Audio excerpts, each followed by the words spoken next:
Imagínate que volvemos a plantear la condición psicológica, la psique, explicada brevemente, del ser humano, como una esencia o conciencia que constituye la única realidad desde el nacimiento, la única realidad psicológicamente hablando. Le podemos llamar la esencia porque la conciencia o consciencia presupone esa misma esencia en un proceso de crecimiento, de desarrollo, de mayor comprensión, una especie de madurez. Y todo eso se manifiesta a través de un núcleo egoico, es el ego, del latín ego, yo. Es eso que esa autoconciencia, esa autopercepción, el ego, el yo de uno mismo, es lo que nos permite ser conscientes de nuestra propia individualidad. Principio de la conciencia de mí mismo, de mi propio yo, aquí y ahora. Ese yo es un núcleo que contiene en sí mismo potencialmente muchos yoes, como si dijéramos un yo global central que contiene dentro de su propio núcleo infinidad de pequeños yoes. El yo de la ira, el yo de la codicia, el yo de la ambición, el yo del orgullo, el de la soberbia, etc. Los famosos agregados psíquicos del Tíbet, y la palabra lo dice, agregados psíquicos, no son de naturaleza material, sino energética, psíquica. No se puede ver, no se puede tocar, pero es lo que nos mueve, lo que nos empuja, lo que nos da la conciencia de sí mismos, de que vivimos, existimos, respiramos, el aquí y ahora, etc. Un niño pequeño, en su esencia, nos despierta esa inocencia. Siempre que vemos un niño, pues lo que llama la atención es eso, la esencia, esa candidez, esa inocencia que tiene un niño, exento de cualquier agregado psicológico. Cuando va creciendo y es mayorcito, va surgiendo en él una segunda naturaleza, se está formando la máscara, lo que llamamos la personalidad, la persona.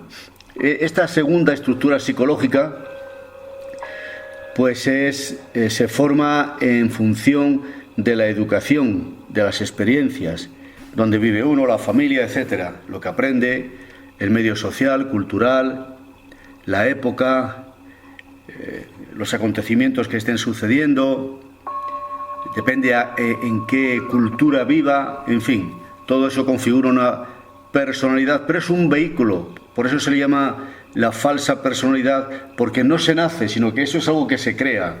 Es decir, un niño nace desnudo y después se viste, pues esa desnudez sería la esencia y el vestirse la ropa sería la personalidad.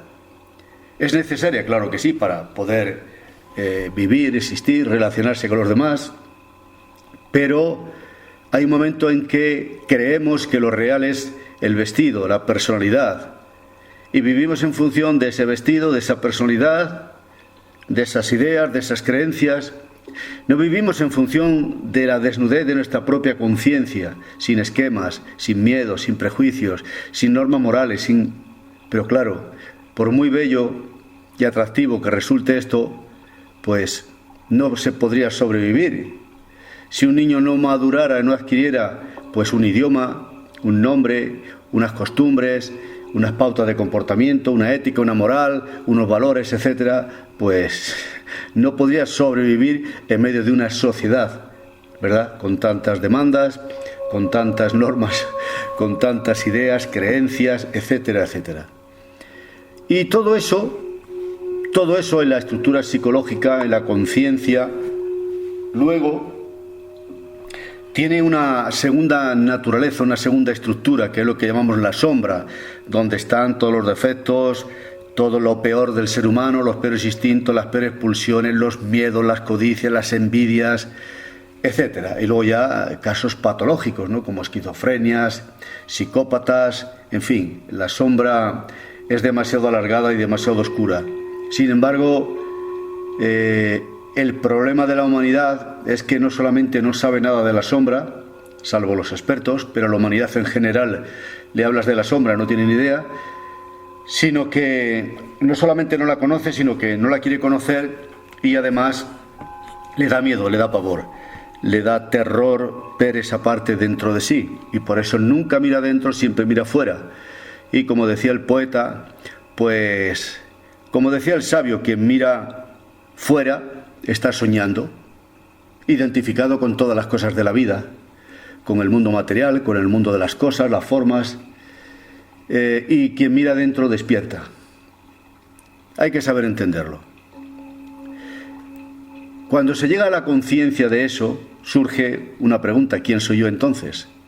Si soy una esencia que ha crecido hasta los 2 o 3 añitos, pero que no ha desarrollado su madurez, no ha evolucionado, es imposible que pueda vivir en la vida, ni adaptarse, ni aprender, ni convivir, ni nada. Imaginemos un niño que, por las razones que sea, genéticamente o por la causa que sea, o por la razón que sea, pues desarrollará hasta los 3 añitos. Papá, mamá, justo para pedir algo si tiene hambre, si se hace caca hay que ir a limpiarle. Imaginemos un niño así. Pero claro, crece el cuerpo, en la parte, crece y se desarrolla físicamente, biológicamente, pero en esencia, en conciencia no. Pues imaginemos un tipo con 30, 40 o 60 años que todavía se lo haga encima y que te esté pidiendo que le des de comer, o que le acompañes a la calle, o porque le da miedo el perro, o porque le da miedo los coches, o porque no sabe qué hacer.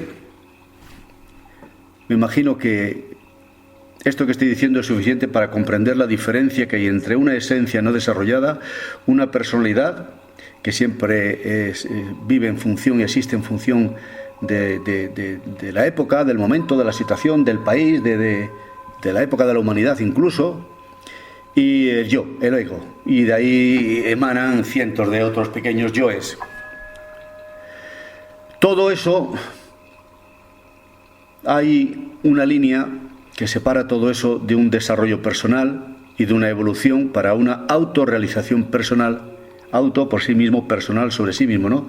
No se trata de desarrollar a alguien fuera, como un entrenador entrena y desarrolla la habilidad de un deportista, que aquí te lo tienes que hacer tú todo. Todo va a depender que pases toda tu vida en la personalidad y en el ego, o en los egos, y no evoluciones, ni te desarrolles ni como persona, ni nada. Va a depender del nivel del ser. El nivel del ser es el que marca la diferencia y permitirá que actúe negativo o positivamente el arquetipo, sobre todo el principal arquetipo que te rija. Si lo que te rige dentro de ti como arquetipo, como algo muy ancestral, muy antiguo, muy auténtico tuyo, algo que emerge desde lo más profundo de la psique, de la esencia, es la búsqueda, una búsqueda espiritual, una búsqueda de un desarrollo personal, una búsqueda, un arquetipo de búsqueda de dar respuestas al gran enigma que es el mundo, que es la vida, que soy yo, qué hago aquí, por un desarrollo personal, una transformación, una solidaridad hacia los demás, etcétera. Pues esa parte más espiritual, vamos a llamarle así, que llamamos el nivel del ser, es el que marca la diferencia. Al que le rija el egoísmo, la codicia, la traición, la ambición, o sea, simplemente un psicópata, ese ni tiene nivel del ser, ni tiene nada. Ese es un animal viviente, un monstruo, un bicho con cuerpo humano que va a actuar matando, violando, etcétera, etcétera. Y otros, sin llegar a esos extremos, pues se conforman con vivir la vida normal y corriente, sus inquietudes, sus sentidos atrofiarlos con el alcohol, con el fútbol, etcétera, etcétera, y nada más. Nace, crece, se desarrolla, lucha por lo que lucha todo el mundo, a veces lo logra, a veces no lo logra, y muere tan ignorante y tan estúpido y tan imbécil como ha nacido.